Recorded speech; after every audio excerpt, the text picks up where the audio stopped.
if we want to nurture the younger generation, the kids that are coming in now, we need to look at the way that we communicate and the way that we speak and listen and think differently in order to have our beautiful industry be one that sticks around for a long time, and we're all happy to be in it. This is the Deep in the Weeds podcast. I'm Anthony Huckstep. Mental health problems are not unique to hospitality, but with long hours, extreme pressure, and a culture traditionally built on a harden up and get on with it attitude, it has become a real issue within the industry. Add a pandemic that caused the collapse of the restaurant industry, and mental health is arguably the major issue confronting many right now. Amber Kaba is the founder and owner of White Jacket Effect. Amber, how are you going? Good, thank you. How are you? Thanks for joining us. It's a pretty crazy time for the industry. What's it been like watching the collapse of the industry in the last 6 months? Oh, it's been pretty sad, I have to say. I don't think anyone could have ever expected it to happen, but at the same time, it's presented quite a lot of opportunity for people to upskill and look at the way that things have been going, and looking at there's terrible sides to everything, but looking at the bright side, we were struggling as an industry. There are a lot of things that have been in the culture for a long time, and negative vices and bullying behaviour, and I think it's a good opportunity for us to really press restart. Those issues that you touched on in regards to the culture within the hospitality industry drove you to create White Jacket Effect. Can you tell us what that is? Yeah, sure. I guess I've been in the industry for many years. I started young, as a lot of us usually do, and I worked my way up the ranks. I have been fortunate enough to work with some absolutely amazing mentors, Peter Gilmore being the first one, cab off the rank. I was pretty fortunate to have that as my foundation. But I moved to London and pursued my career there to, earn my stripes. And I saw a lot of behaviours that I didn't really agree with. And because I was determined and had the ego of a chef to push on and do well and succeed, I put up with those bullying behaviours, and I didn't know at the time, but consequently I developed some pretty unhealthy coping mechanisms. And when I came home to Australia, I didn't know, but I was really dependent on alcohol to deal with the stress and the pressure of the industry. But I still love the industry. That's not saying that I don't love the search for perfection and the time constraints and the push to get ready for a service. But I was really using alcohol to deal with those things instead of other healthy ways.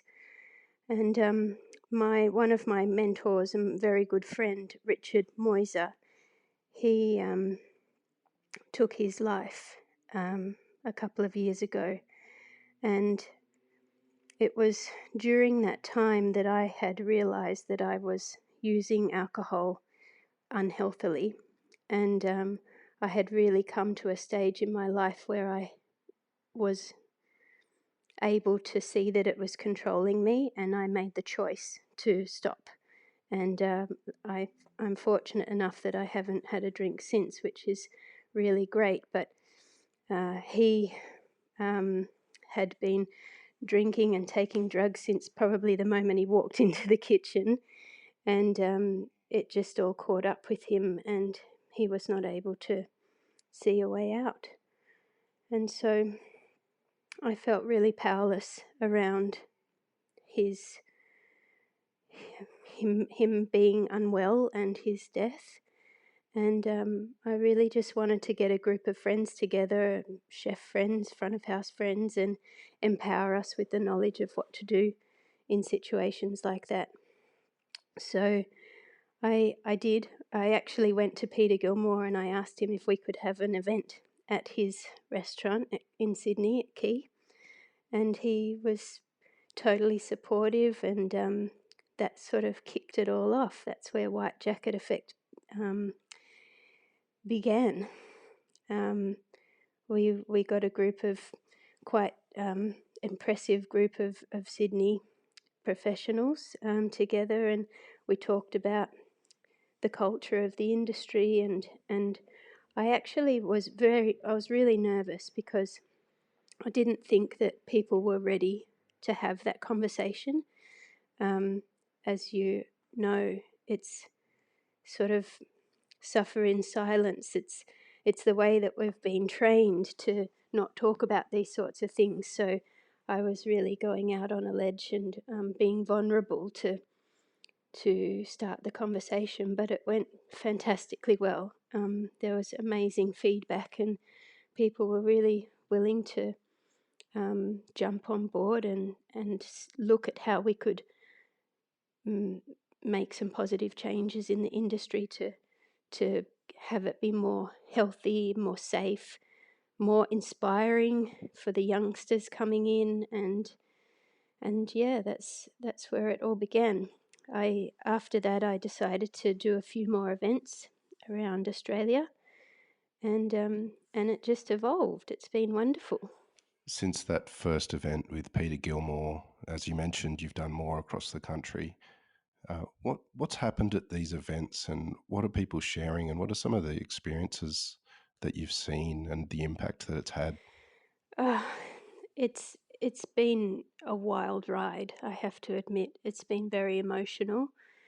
Um, from my perspective, it's been very emotional because I've been having to talk about my past and my vices and my relationship with Richard and everything. So that was something that I had to get used to doing. But what made me stronger around that was that the people just responded in such a beautiful way.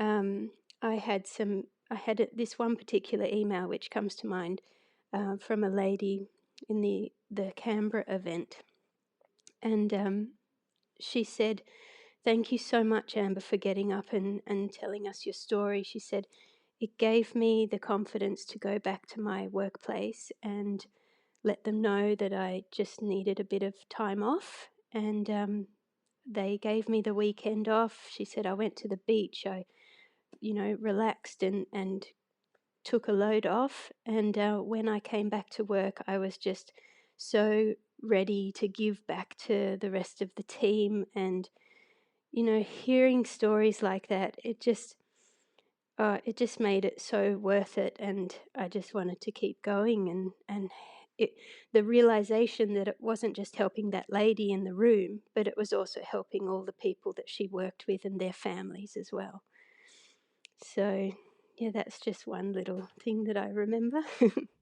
Can you compare those days when you were faced with bullying and the horrendous hours that you had to work, and you just sort of had to grin and bear it, sort of? But how do you see the industry now? I know that you have this company and you go around and try and make a change, but what is the state as you see of the industry in regards to mental health and people coping with with the effects of working these sort of hours and pressures? Mm. I definitely think that there is a shift happening. Um, the younger generation are tending to be more open about the way they feel. Um, it's not necessarily a huge improvement on what I saw when I was describing those times that I was in. I think in the high end kitchens, there's still probably some of the behaviours that I used to see. I certainly know that Europe hasn't got a very good reputation for those behaviours. But yeah, the word is getting around that um, it's just not sustainable.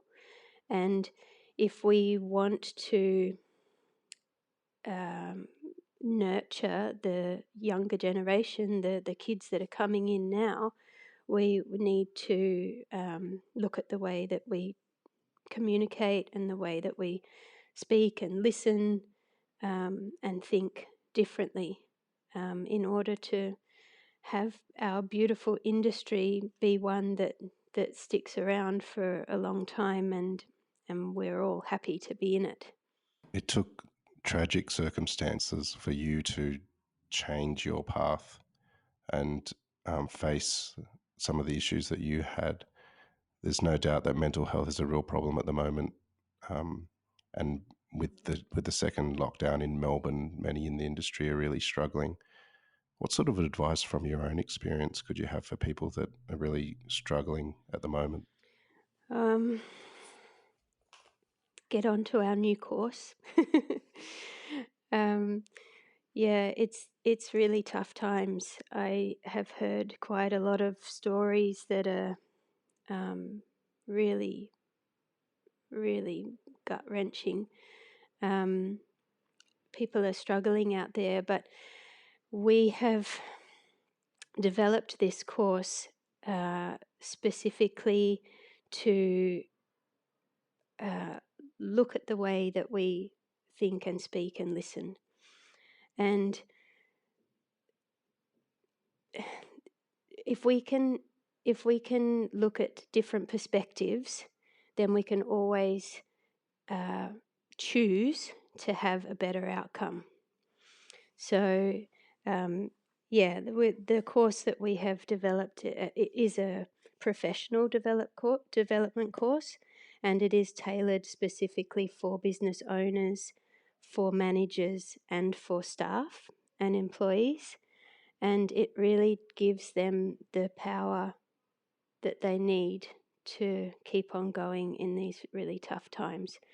We're there to support, and we're there to offer whatever we can do in terms of having them create and plan for the future. And like I said at the beginning of the call, it is awful, and there are some really shit stories going around out there, but I think it is a great opportunity to look at how we do things and perhaps do things differently. Mental health problems are not unique to hospitality, but you mentioned a bit earlier that this moment is a chance to change some of the issues within the industry that um, create an environment that doesn't help with mental health. What are some of those things that you think need to change in the industry?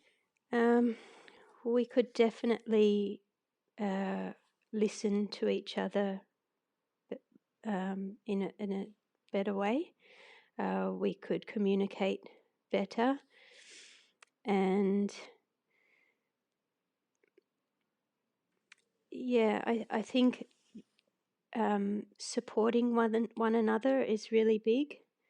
Um, there's there's often been a separation between front of house and back of house, and I think it's really important to recognise that you're one team, and the end goal is to create something amazing for the customer, and not just one person can do that. It's everyone. We're all in it together, and to be able to make things flow and um, have an enjoyable experience doing that, we need to all work together as a team. So yeah, I think that's really important. And in order to do that, it's all about communication. Why did you become a chef? Um, my dad was a chef. He had a restaurant, and I was always in the kitchen with him growing up. I think it was just something that was so familiar to me when I left school. I just thought, well, I'd like to do that, and it grew on me. I don't couldn't see myself doing anything else now. You mentioned Peter Gilmore as a mentor early on in your career. What has been some of the really pivotal moments that has shaped you as a chef? Well, working at Key was amazing. I remember the first day that I started there. Gosh, that's a long time ago. And I was sitting on the steps having lunch, and I said to the guy who was sort of looking after me, I said, "Oh, I just can't believe I'm working here." And he said to me, "The novelty wears off." And I didn't really get it at the time. I certainly do now, but working at Key was just amazing. The inspiration that Peter Gilmore provides, and you know the camaraderie that we had in that kitchen at the time, it was wonderful. It was a great base for me to start from, and it really gave me the motivation to be the best that I could be. Um, Going to London, it was tough, but I really wanted to prove myself. So I guess a pivotal part of that experience was um, when I realized that I didn't want to be in that environment, and I guess I kind of gave up. It was very sad for me because I thought that I could do anything, but I ended up leaving that place that I was at, and I found another job. And the next job that I found was absolutely brilliant. It was in another Michelin-starred restaurant, and the chef there took me under his wing and taught me everything. And it was a chalk and cheese situation. It was really wonderful. So that was awesome. And coming back to Sydney, I I was at the stage of my career when I realized that alcohol was not helping, and that it was just being very destructive towards my relationships and my health. And I thought maybe I should go into catering. I had heard that, that might have been easier hours or something. Anyway, I went into catering. And of course, if you want to be the best, then easy hours doesn't exist. So that was hardcore as well, but a massive, massive enjoyment to my career. We did some amazing gigs. Um, I got a lot of confidence out of being the head chef, and um, it was a privilege to be able to work with some of the younger people and pass on my experience to them. So yeah, that three really amazing parts of my career that I wouldn't give up for the world. What's been the favourite gig you've done as a caterer? We did an amazing wedding once. It was in the country. We packed up everything. We basically packed up the whole business into the back of a van and drove to the country. And it was on this big farm, and it went for 3 days. And so, being the caterers, we had to do the breakfast and the lunch and the dinner, not only for the guests, but for us and all the staff involved. So, it was a mammoth job, but we pulled it off really well. And the bride and groom were absolutely stoked. And because it was this massive event, they spared no expense. So it was really wonderful to be part of such a lavish experience and to be able to say that we contributed. Hmm. You've worked at some pretty amazing restaurants, but how do you describe your own food? Is there some signature dishes that you have that you love cooking? Um, I I have something that I am working on constantly, and it is my um, quest for perfection. um, it is something that is quite crippling, but at the same time, I just love, working on something until it is spot on and the best that you could ever imagine. So my the dishes that I would call my signature dishes are pretty special. Um, just to think of one, it was a canapé, and you know the Asian mandolin where you wind the potato around and the potato comes out like a shoelace. So I wound that around a little cylindrical piece of wood and deep fried it so that it was a cylinder of the shoelace potato, and then filled it with horseradish creme fraiche and cured ocean trout and salmon pearls.